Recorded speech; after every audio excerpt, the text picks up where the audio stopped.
আজকে সচিবালয়ে আগুন লাগার পরে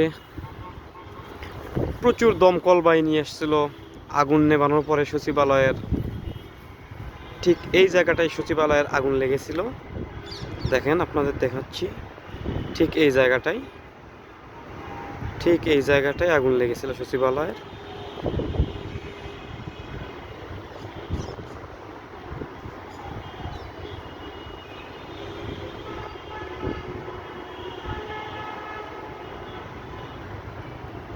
এই যে কালো কালো জায়গাটা দেখতে পাচ্ছেন, এই কর্নারের বিল্ডিংয়ে এখানে আগুন লেগেছিল।